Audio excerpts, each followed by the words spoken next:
அனைவருக்கும் வணக்கம். அருணகிரிநாதரை சந்திப்போம், கந்தர் அனுபூதியை பற்றி சிந்திப்போம் என்ற நிலையில் இன்றைக்கு நாம் கந்தர் அனுபூதியை பற்றி 18வது பாடல். இந்த பாடலை நாம் துதித்து வந்தால் நமக்கு என்ன பயன் கிடைக்கும்? எவ்வளவு பெரிய எதிரியாக இருந்தாலும் இந்த முருகப்பெருமானுடைய நாமத்தை உச்சரித்தால் எதிரிகள் தூள் தூளாக உடைந்து போவார்கள். அது உனக்குள் இருக்கின்ற பயங்களாக இருந்தாலும் சரி, அல்லது எதிரி வெளியே இருந்தாலும் சரி, ஒரு நல்ல ஒரு தைரியத்தை இந்த வேலாயுதமாக நமக்கு அருள்வார் என்பதே இந்த பாடலுடைய கருத்து. ஏனென்று சொன்னால், பல நாமங்களை இதில் முருகப்பெருமானுடைய திருநாமங்களாக அருணகிரிநாதர் அருளியிருக்கிறார். அவர் எல்லையற்றவர் என்ற தன்மையில் இந்த பாடலில் அவர் சொல்லுகிறார். உதயா, மரியா, உணரா, மறவா, விதிமால் அறியா, விமலன் புதல்வா, அதிகா, அனகா, அபயா, அமரா, பதிகாவல சூரபயங்கரனே. உதயானா பிறப்பே இல்லாதவன். சூரியன் என்ற ஒரு பொருள் உண்டு. சூரியனுக்கு அழிவு என்பதே கிடையாது, நெருப்புக்கு அழிவு என்பதே கிடையாது என்ற ஒரு தன்மையும், உதித்து கொண்டே இருப்பவன் என்ற ஒரு நிலையிலும், மரியானா இறப்பே இல்லாதவன், மறிக்க முடியாதவன். அவனை யாராலும் எந்த ஒரு சக்தியாலும் ஒரு மறைந்து செய்துவிட முடியாது.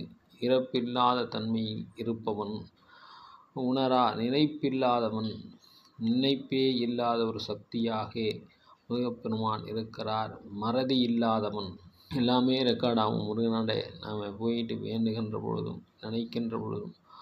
அப்போது முருகப்பெருமான் தான் இந்த உலகத்தினுடைய எல்லா விஷயங்களையும் ஒரு பதிவாகி வைத்து கொண்டிருக்கிறார் என்ற ஒரு கருத்தை ஒரு மறைமுகமாகவே சொல்ல வருகிறார். மறதி இல்லாதவன் அப்படின்ற, விதிமால் அறியா, விமலன் புதல்வா அப்படின்னு சொல்கிறார். விமலன்னா இங்கே சிவபெருமானை குறிப்பது.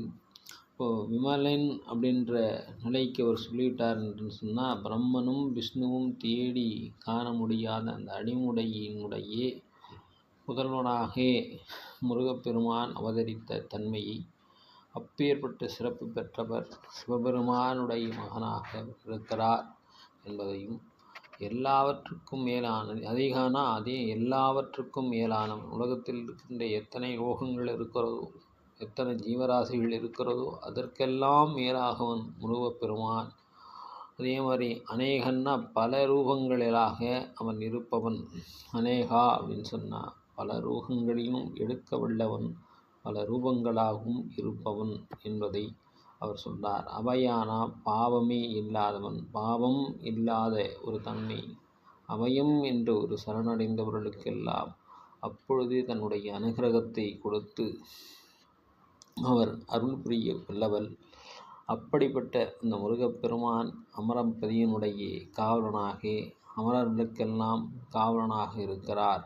தேவர்களுக்கெல்லாம் ஒரு இரட்சகனாக இருக்கிறார் என்று சொல்லுகிறார். அசுரர்களுக்கெல்லாம் அவர் மிகப்பெரிய பயங்கரனாக இருக்கிறார். இங்கே தேவர் அசுரர் என்பதற்கு மாற்று கருத்து என்னவென்று சொன்னால், விதிகளை மீறுகின்றவர்கள் அசுரர்களாக காட்சிகிறார்கள். அதே விதிகளை தேவர்களும் மீறினாலும் அவர்களும் அசுரர்கள்தான் என்ற கருத்தாக்கத்தில் தான் நம்முடைய முன்னோர்கள் வகுத்திருக்கிறார்கள்.